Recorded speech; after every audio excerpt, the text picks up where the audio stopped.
Oke, bismillahirrahmanirrahim. Assalamualaikum warahmatullahi wabarakatuh. Perkenalkan, nama saya Muhammad Aris Azbal Satin Supriyadi dengan NIM 105247173. Kali ini saya akan membahas studi kasus tentang kebocoran data di Pusat Data Nasional atau PDN.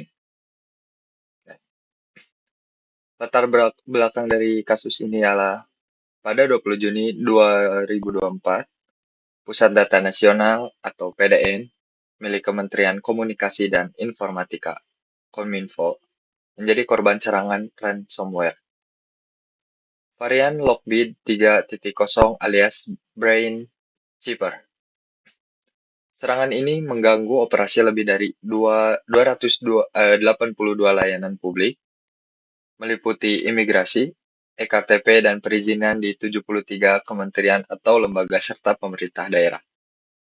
Kemudian hasil audit BSSN mengungkap bahwa hanya 2% data yang terkena serangan di PDNS Surabaya memiliki backup, sehingga pemulihan memakan waktu berhari-hari dan sebagian besar data hilang tidak bisa dipulihkan. Menteri Kominfo menyebutkan bahwa fasilitas backup tersedia secara opsional dan tidak disadari oleh banyak instansi sebagai keharusan. Kasus ini menuai kritik tajam karena dianggap sebagai bencana nasional cyber, serta memunculkan kekhawatiran bahwa data pribadi warga negara mungkin bocor dan disalahgunakan pihak tidak bertanggung jawab, termasuk entitas asing. Hal ini menunjukkan lemahnya tata kelola, kesiapan institusi pemerintah, dan minimnya penerapan praktik keamanan data dasar di Indonesia. Kita masuk ke kronologi insiden. Badan Cyber dan Sandi Negara (BSSN) mengungkapkan Peretas Pusat Data Nasional (PDN) bermula dari upaya melumpuhkan Windows Defender, dan 3 hari setelahnya sistem berhasil dibobol oleh Brain Cheaper.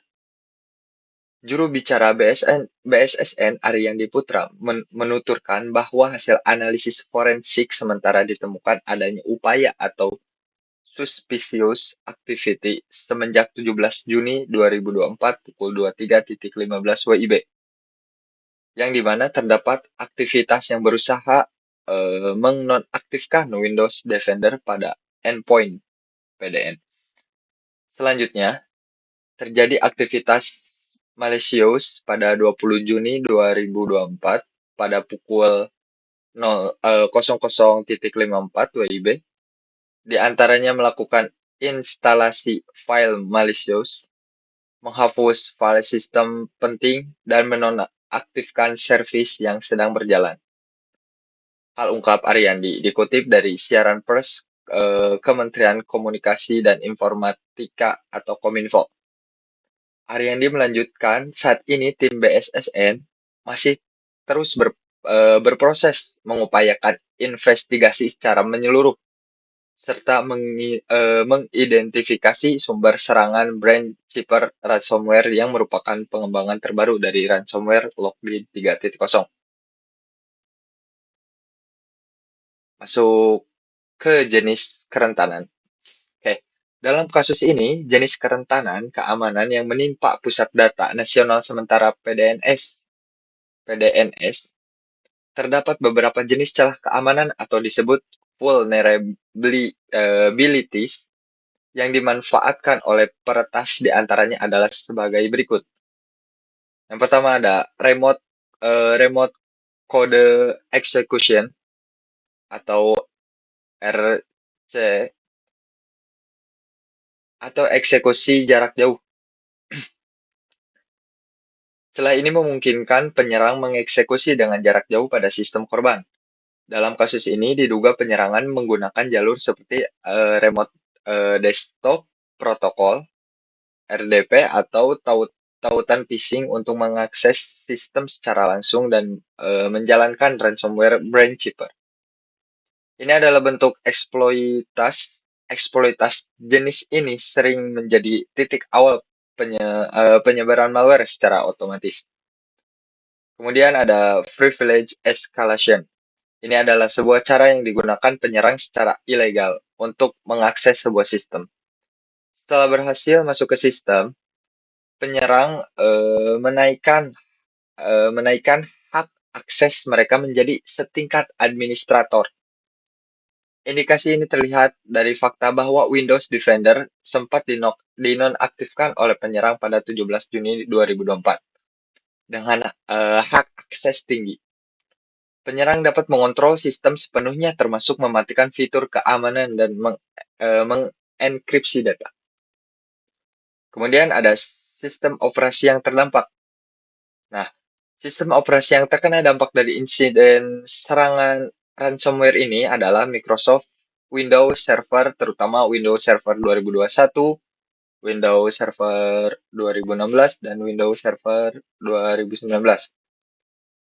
Sistem Windows Server pada PDNS diduga tidak dilengkapi dengan sistem keamanan berlapis seperti Endpoint Detection and Response,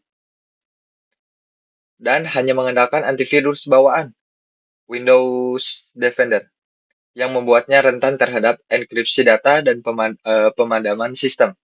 Endpoint Detection and Response adalah teknologi keamanan cyber yang dirancang untuk memantau dan merespon ancaman keamanan pada perangkat endpoint, seperti perangkat seluler, komputer, juga laptop.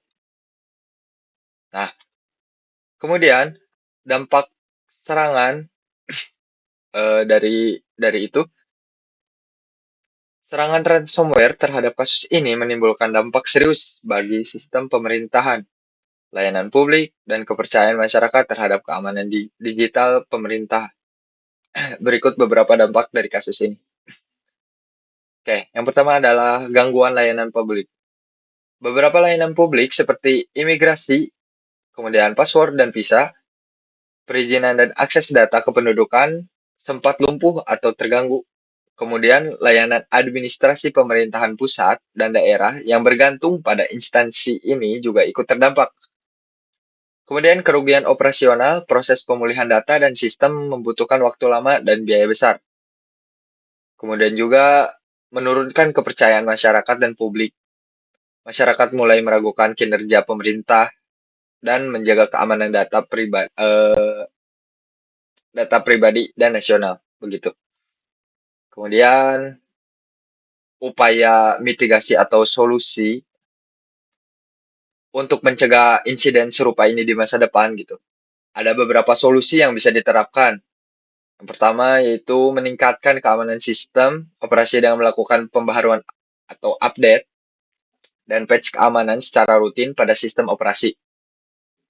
Kemudian khususnya di Windows operasi. Gunakan perlindungan keamanan berlapis dengan cara mengimplementasikan sistem endpoint detection and response dan antivirus terbaik, serta menambahkan firewall internet dan segmentasi jaringan untuk membatasi penyebaran malware. Dan yang terakhir adalah backup data secara berkala. Nah,